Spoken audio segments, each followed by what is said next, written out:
নমস্কাৰ, মই অনিলা শৰ্মা। মোৰ আন এটা ভিডিঅ'লৈ আপোনালোকক পুনৰবাৰ স্বাগতম জনাইছোঁ। আশা কৰোঁ আপোনালোকৰ ভালেই। বলক আজি বনাওঁ হেল্ডি এণ্ড টেষ্টি চিকেন। ইয়াত মই ল'লোঁ ধনিয়া, নহৰু, আদা আৰু পিঁয়াজ। পিঁয়াজ ইমান নহয়, অকণমান পিঁয়াজ দিলে হৈ যাব। তাৰপিছত ধুনীয়াকৈ পেষ্ট বনাই ল'লোঁ। তাৰপৰা ধুই ৰখা চিকেনখিনিৰ ওপৰত মই দি দিলোঁ মছলা পেষ্ট বনোৱাখিনি। তাত মই দিলোঁ নিমখ, হালধি।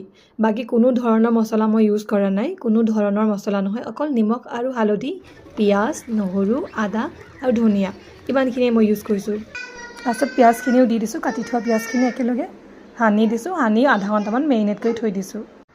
মই আধা কিলো চিকেনত ডাঙৰ চাইজৰ 3টা পিঁয়াজে ব্যৱহাৰ কৰিছোঁ।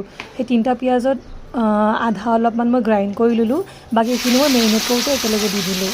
তাৰপিছত এয়া কেৰাহীত তেল গৰম হ'ল, চিকেনখিনি দি দিলোঁ। চিকেনখিনি অলপ ভজাৰ পিছত ইয়াত আলুখিনিও দি দিলোঁ মই। তাৰপিছত এয়া দেখিছে কেঁচা জলকীয়া, একচুৱেলি লিয়ানাও খাব, সেইকাৰণে মই ইয়াত কোনো ধৰণৰ জলকীয়া পাউডাৰ বা জলকীয়া ব্যৱহাৰ কৰা নাই। এইটো গোটাকৈ দিছোঁ, কাৰণ যেতিয়া হৈ যাব লিয়ানাৰ কাৰণে মই যেতিয়া উলিয়াই দিম, তাৰপিছত মোৰ চিকেনখিনি মই মেছ কৰি দিম। সেয়া তেনেকৈ, নহ'লে লিয়ানাও যদি অকণমান জলকীয়া পাবলৈ হয় বাছ আৰু নাখাব। যেতিয়া চিকেনখিনি সিজি যাব, তাৰপাছত আপুনি অকণমান তাত গৰম পানী এড কৰি দিব। বেছি গৰম পানী নহয়, অকণমান দিলেই হৈ যাব। তাৰপিছত এয়া মোৰ chicken tasty and healthy thali ready. আপোনালোকে জনাবচোন কেনেকুৱা পালে।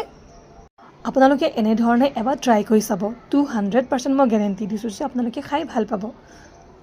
আজিলৈ ইমানেই আছিলে। থেংক